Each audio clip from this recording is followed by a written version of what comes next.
Good evening, everybody. It's James from James Rocks, and tonight I wanted to talk about the now infamous, um, uh, patent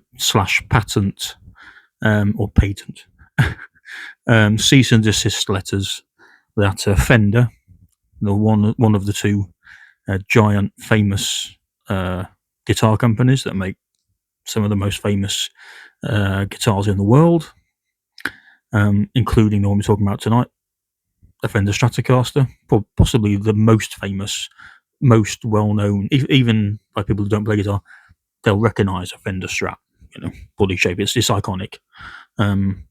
Probably the biggest selling electric guitar there is. Yeah, we're going to talk about that. Now, a lot of people have their opinions about this. I actually went to law school a long time ago here in the UK, and I actually did intellectual property law. Now, obviously, Fender's a US company, and from what I believe, the patent case / attempt to enforce the body shape of the Stratocaster by Fender, I think was in a court in the Netherlands. I believe, correct me if I'm wrong, a court in the Netherlands, and the Netherlands said basically yes, you can enforce your patent rights to the shape that define a Stratocaster, basically, which was be down to measurements and all that sort of stuff, technical drawings and things, I'm assuming. Now, I've heard someone say, who was discussing this, I can't remember who it was now, YouTuber, one of the YouTubers I watch, that you can't, in US law or something, patent law, you can't actually patent a body shape, and if you could, the Stratocaster's body shape would be out of sort of the period for patent and patent how do you say enforcement. Now, I don't know whether that's true or not, because I'm in the UK, so I don't know. Again, it was in a Netherlands court, as far as I understand, that this was upheld. Fender's case was upheld. And last I heard, the latest news was that Yamaha, who make the well-known, famous, extremely popular, particularly among students, Pacifica model electric guitar, which is based in shape in pickup switching and pickup selection and number of pickups, is based on the Fender Stratocaster style, as are many student guitars from many different companies, many in-house brands from sort of even big retailers make their own sort of versions, of a Fender Stratocaster homages. There was one big German online retailer which is incredibly popular, makes very good guitars for not much money, beginning with a T, who make very good, cheap copies. But then, of course, so do Fender via their sort of student subsidiary brand Squire. You can get a very nice playing, usually quite well set up out of the box these days, Squire Stratocaster for not much money at all, 150, 200, which is nothing for a guitar, particularly one that plays well, where the neck's been set up, the frets are right, the nuts cut right, all these little things that you when you buy a cheap guitar you expect to have to do get done or do yourself, like I have over the years with all of the cheap ones behind me. But Squires are quite famous for having nicely sorted out necks, particularly amongst student brands, again for not much money. But that's owned by Fender, so obviously they're not going to send cease and desist letters to Squire, because Squire belongs to Fender. So this is a little bit of I don't know, an attempt to, in my opinion, an attempt to uh, protect or regain a monopoly in the very popular, money-making, lucrative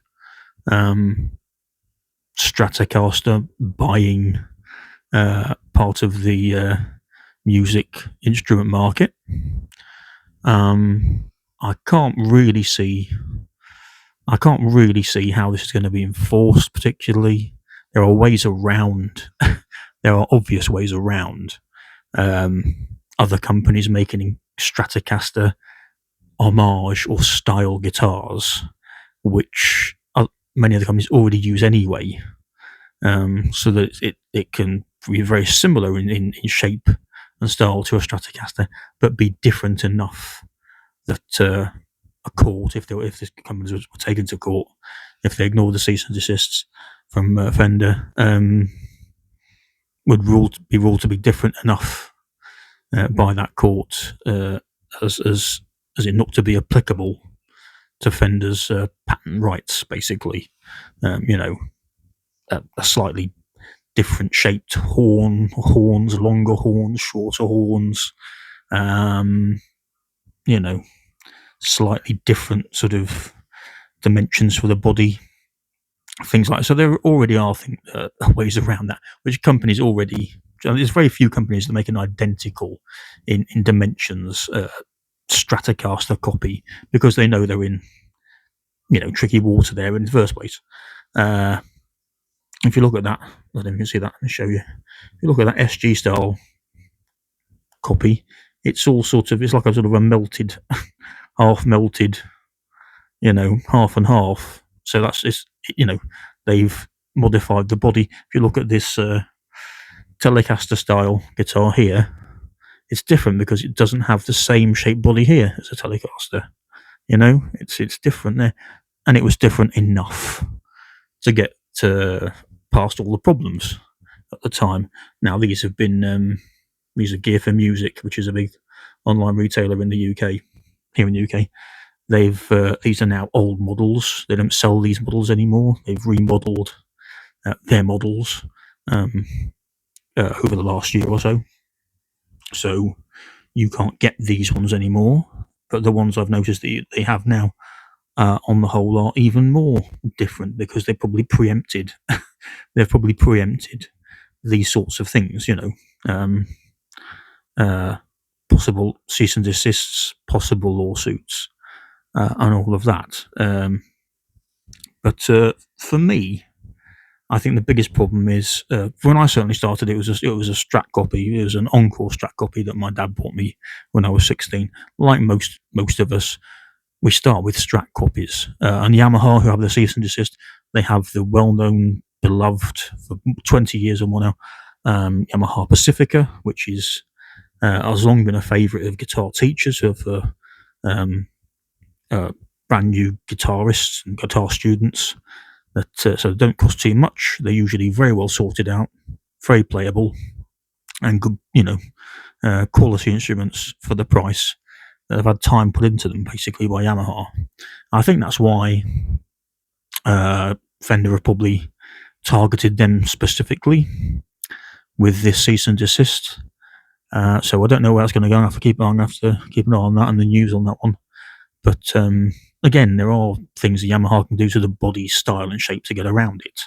I mean, whether this cease and desist would be enforceable at all, even with the current body shapes and styles from Yamaha, you'd have to see. That would be up to a court. Yamaha aren't stupid, they're clever people.